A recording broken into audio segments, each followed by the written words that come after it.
Yo, what up? It's Tip of the Week, and today we're going to discuss what to look for when sectioning a tooth.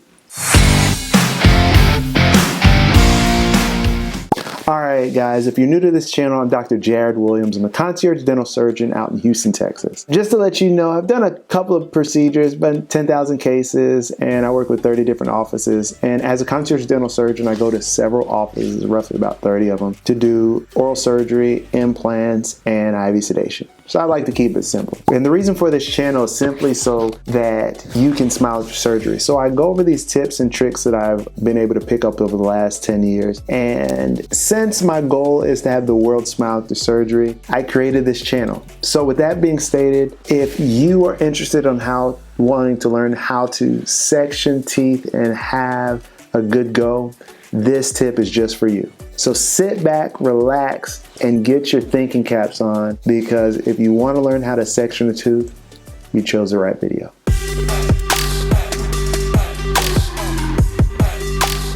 Alright guys, so first thing that you want to do is you want to look at the root that you're dealing with, or roots for that matter. So anytime you're sectioning a tooth, you want to make sure you have the right armamentarium or the right equipment, such as a rear and exhaust handpiece. That's what I prefer. Another thing is make sure you have a suction and all that good stuff. I'm not going to go into all that, but today I want to go into what to look for. So number one, the first thing I look for when I'm sectioning any tooth is I want to make sure, what does the roots look like? The roots tell the whole entire story. It's going to tell you if you're going to be doing this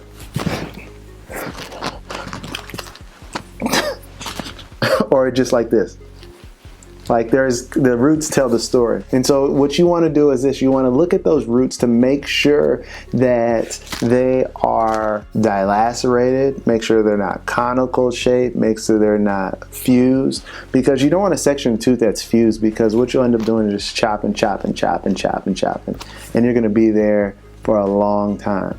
So you want to look at those roots, because the roots tell the story. Number two is this: you want to know your anatomy. So when you're looking at your anatomy, are you working on an upper tooth or a lower tooth? Now typically on the upper teeth, let's just say the molars, because most people are going to be sectioning molars on the upper anyway, on the bottom, so we'll focus on the upper and lower. So if you're sectioning an upper first molar, then you know that, or a second molar, you're going to know that, especially if it's through roots, you're going to know that it's going to be through roots. And so you want to section in such a way that you leave the palatal root in one piece, the mesial root in another, and the distal root in another. So you want to just section in three pieces. And so what I like to do is this: I'll literally take my burr and I'll run it from the buccal cusp all the way to the palate, and I'll go 2 millimeters below the furcation. I'll make a right towards the distal cusp and a left towards the mesial cusp, and I'll do that a couple of times. And sometimes if it's close to sinus, I still do the same exact thing, 1 to 2 millimeters in, and snap, snap, twist, and remove. And literally it happens just like that on most of the cases that I end up doing. Sometimes you're gonna have a bear that's just like, you know, pain in the butt, but regardless of fact, that sectioning, because one thing I found is that a lot of doctors, what they end up doing is they go right to the furcation. Let's just say this is a furcation, and they stop right here. And you should go past the furcation to break it in two, because if you don't, you're going to end up breaking this root off and leaving this part of the tooth in, and it's just a disaster. So go 2 millimeters down below the furcation, and it's a winner. Chicken, steak. I don't do lobster, shrimp, but you get the point. It's a winner chicken dinner type of deal. So with that being stated, you're able to section those roots out and you're able to twist. Now sometimes there could be an issue to where you have a faint mesial buccal cusp that, a mesial buccal root, or MB2 for that matter. And in this case right here, I was working on this patient and it had a pretty nice size mesial buccal cusp that had a mesial buccal root that was associated with her MB2, and I got 1 root, 2 roots, 3 roots, and I was like, I looked in the x-ray, I looked in the mouth, I was like, is there another one?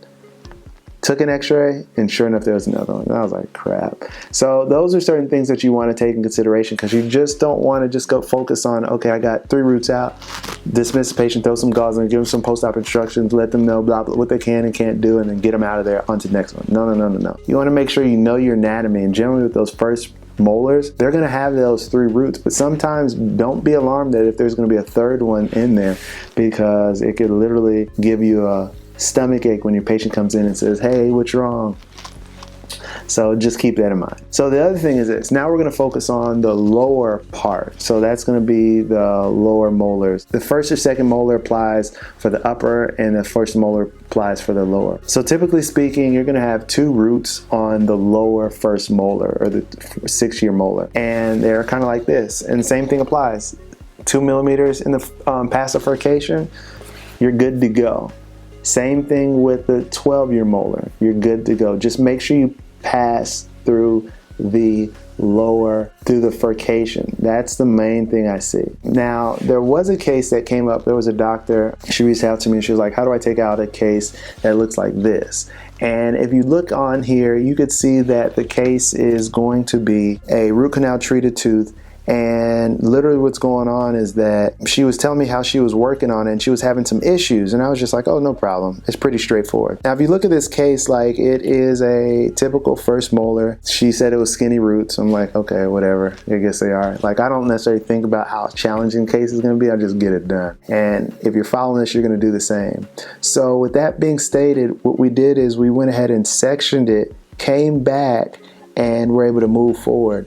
Now, if you look at this area right here, what's going on is that if you want to take out the mesial roots, you could see there really isn't too much that you could elevate on. And so what I told her is this: the little piece of bone and tooth that's still there, try not to section the bone, try to go into the embrasure where you're actually cutting on the actual tooth that you're working on.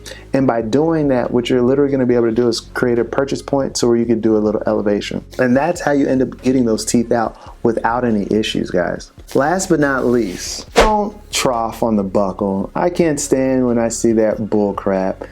Stop, because I want you to smile at the surgery, and the way that you smile at the surgery is basically you're going to do an atraumatic extraction, and if you're going to do an atraumatic extraction, you're not going to be troughing on the buckle. So if you're doing that, guys, stop. Stop. All right, guys, once again, I'm Dr. Jared Williams. My focus is for you to smile at the surgery. So if you like this video, hit the likes, hit the thumbs up, share, subscribe, and if you don't like it, put the thumbs down, but just let me know where we failed you. All right, there you have it, guys. Once again, I'm Dr. Jared Williams, and my focus is for you to remember what looks hard is often easy. Make it a great one.